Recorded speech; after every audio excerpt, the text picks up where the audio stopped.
Si tu es créateur ou créatrice UGC, tu n'as pas pu passer à côté ces derniers jours de tous les événements en lien avec les influenceurs de télé-réalité et l'UGC. Je dis bien influenceurs de télé-réalité parce que je ne veux pas mettre tous les influenceurs et tous les créateurs de contenu dans le même panier dans cette vidéo. Et évidemment, chacun y est allé de son propre avis. Il y en a certains qui ont été ultra alarmistes à dire que le marché de l'UGC allait être noyé et complètement s'effondrer suite à l'arrivée de profils de mauvaise qualité avec ces influenceurs qui parlent de l'UGC. Et il y en a d'autres qui n'ont pas pu s'empêcher d'affirmer que toutes les stars de télé-réalité allaient se diriger vers l'UGC parce qu'il y avait de l'argent à faire. Il est donc temps de remettre les choses en place, alors c'est parti pour ce nouvel épisode de UGC Mastermind.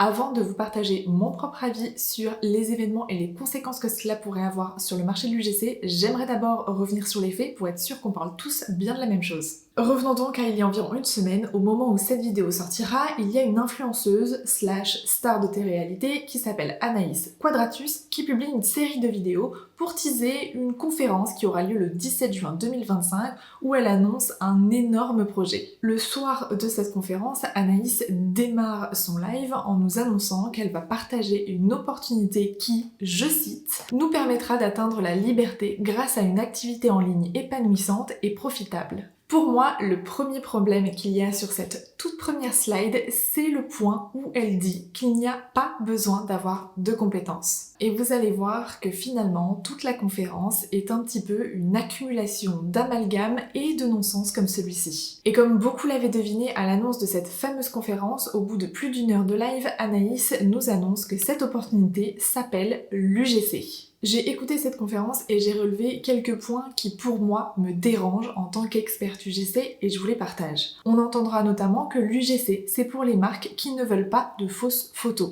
Et là il y aura un énorme amalgame qui est fait avec le fait que les marques sont dans l'obligation aujourd'hui de dénoncer quand elles font des retouches sur leurs photos publicitaires. Si je reprends l'exemple qui est cité, il s'agit par exemple d'enlever les vergetures sur les jambes du mannequin. Malheureusement, ce n'est pas ça l'UGC, et l'UGC ne répond pas à ce besoin de fausses photos, en tout cas pas comme c'est présenté.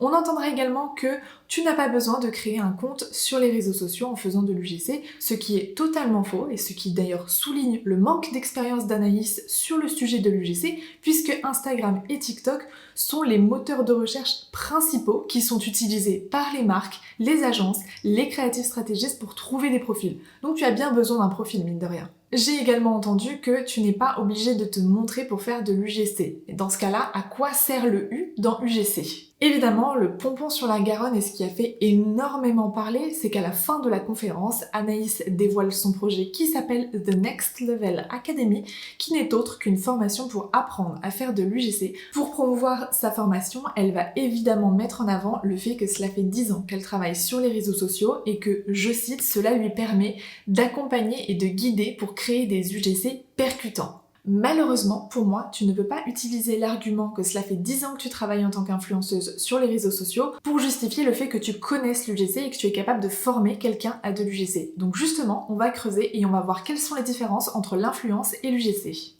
C'est vrai que de prime abord, on pourrait se dire que le contenu qui est créé par un créateur UGC et par un créateur de contenu professionnel tel que les influenceurs sont finalement assez similaires puisque l'objectif est de promouvoir un produit ou un service. Le rôle d'un influenceur, et d'ailleurs Anaïs le dit plusieurs fois, c'est de promouvoir un produit auprès de sa communauté avec son ton et sa ligne directrice, sa ligne éditoriale. D'ailleurs, souvent, l'influenceur a plutôt un enjeu de notoriété en premier, puis de faire des ventes. C'est-à-dire qu'il entre en collaboration avec des marques pour faire connaître un produit à sa communauté, puis éventuellement faire quelques ventes. Des fois il y a de l'affiliation, des fois non, tout dépend. Côté créateur UGC, on va incarner une cible en fonction de son sexe, de son âge, de sa catégorie socio-professionnelle ou de sa localisation géographique. Et on va le faire dans un contenu qui est publicitaire, dont l'objectif principal est ce qu'on appelle la conversion, en d'autres termes de générer des ventes. L'enjeu n'est pas du tout la notoriété du produit, puisqu'on va cibler des personnes qu'on soupçonne d'être déjà intéressées par le produit ou des produits similaires. Si côté influenceur, aucun background réel en matière de compétences n'est effectivement nécessaire, ce n'est pas du tout le cas de l'UGC. Les influenceurs se servent de leur histoire et de leur quotidien pour promouvoir un produit, tandis que les créateurs UGC, eux, doivent connaître les ficelles du marketing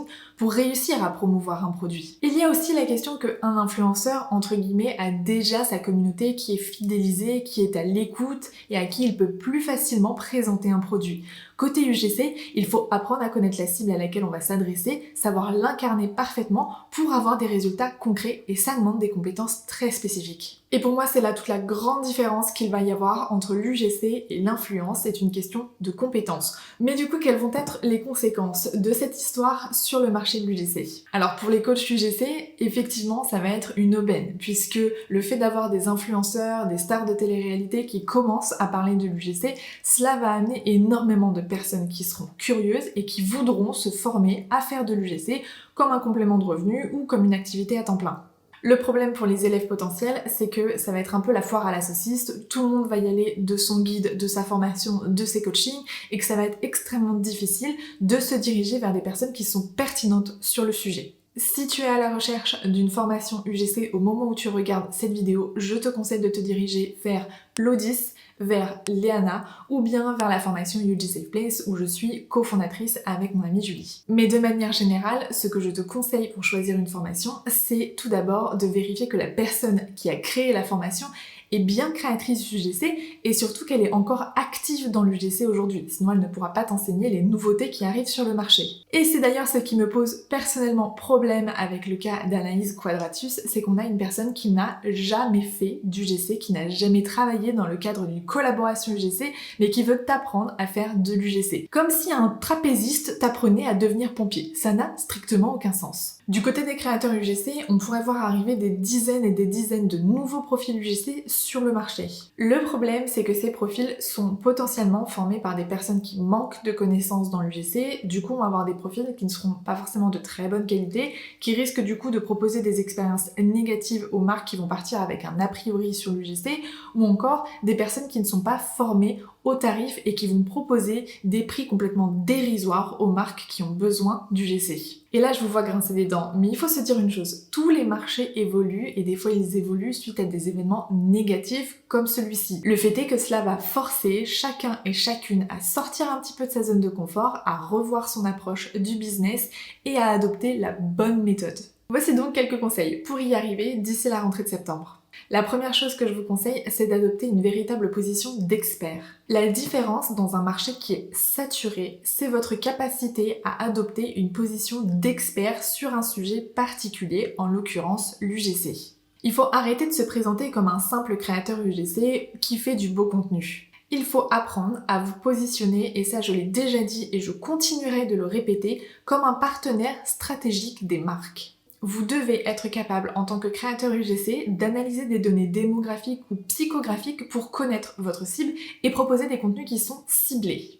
Ensuite, vous devez maîtriser ce qu'on appelle le storytelling publicitaire. L'UGC, ce n'est pas seulement faire un contenu qui est joli, c'est savoir raconter une histoire et surtout créer une connexion émotionnelle. Je vous renvoie d'ailleurs dans l'un de mes épisodes où j'ai invité Nina parce qu'elle en parle très bien de l'importance de justement créer cette émotion pour déclencher une action par la suite.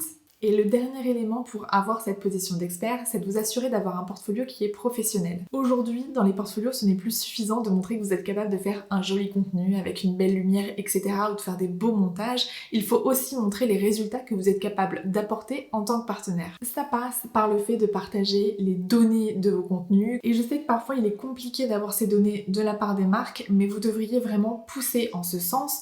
Alors évidemment, ne demandez pas combien d'argent votre pub a généré, parce que l'argent reste quand même un sujet assez tabou et je pense que les marques ne veulent tout simplement pas qu'on vous dise combien vous arrivez à leur faire gagner, parce que sinon c'est clair que le tarif de la vidéo ne serait plus à 200 € mais à bien plus. Néanmoins, vous pouvez leur demander des données très ciblées comme le CTR qui est un pourcentage, le ROAS qui est un pourcentage aussi, un nombre de vues. Là au moins on ne dévoile pas le budget et les marques pourraient être un peu plus confortables.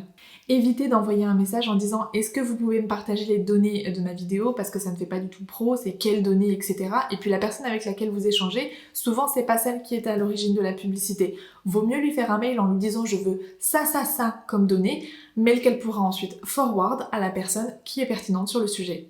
Deuxième conseil que je peux vous donner pour justement vous démarquer sur un marché potentiellement saturé, c'est d'apprendre à monter en compétences. L'UGC est un marché qui évolue très vite en même temps que les réseaux sociaux. Un créateur qui se contente simplement de filmer un produit sans intention ne pourra pas se développer de manière pérenne sur ce marché, d'où l'importance d'acquérir des compétences spécifiques. Vous devez être capable de spotter les tendances qui arrivent et de pouvoir les adapter, et vraiment j'appuie sur le fait de les adapter au monde de la publicité. La deuxième chose, c'est de ne pas hésiter à monter en compétence sur le montage vidéo. Je ne parle évidemment pas de connaître la bibliothèque de transition, d'effets, etc. de CapCut, mais bien de comprendre les enjeux du montage. Et ensuite, si ce n'est pas déjà le cas, si vous sentez que c'est vraiment un point faible que vous avez, vous devriez monter en compétence sur l'aspect technique de l'UGC, l'aspect publicité, de comprendre quand vous avez un interlocuteur qui vous parle justement de CTR, de ROAS, etc. et de pouvoir formuler vos propres analyse en fonction de ces données-là. Il s'agit du marketing digital, vous avez énormément de ressources en ligne ou en livre qui vous permettent de vous former sur ce sujet. Un troisième élément qui peut permettre de se différencier sur un marché qui est saturé de profils qui ne sont pas forcément de très bonne qualité, c'est l'approche professionnelle qu'on peut proposer. Pour ça, ça nécessite d'adopter une véritable mentalité d'entrepreneur et de penser son activité comme un véritable business. Le premier point concerne évidemment les tarifs. Il faut savoir définir les prix de nos offres de manière correcte et de savoir aussi les justifier.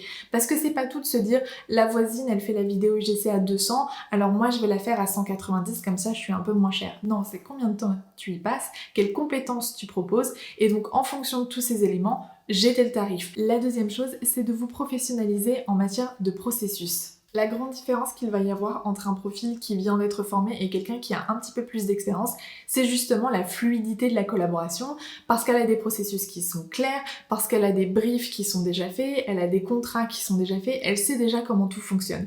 Et une marque, plus vous lui faites gagner du temps, plus elle va être contente. Dernier point pour avoir cette approche très professionnelle, mais c'est d'adopter une communication irréprochable. Et ça, j'insiste, parce que encore aujourd'hui, en tant que créatif stratégiste, des fois je tombe avec des profils qui n'ont pas du tout une bonne communication, et ça entache clairement la collaboration. Un créateur ou une créatrice qui est professionnelle doit être capable de communiquer régulièrement avec son client pour le tenir informé justement de quand la vidéo va être tournée et quand est-ce qu'elle va être livrée. Ça évite au client de venir vous voir tous les 2 jours pour vous demander où est-ce que vous en êtes. Pour ça, vous avez différents outils, le fait de passer par email, par WhatsApp ou des fois même de créer des sortes d'espaces clients sur Notion pour que votre client puisse suivre l'avancée des différents livrables. Quand vous avez plusieurs vidéos, ça peut être très utile de procéder de cette manière.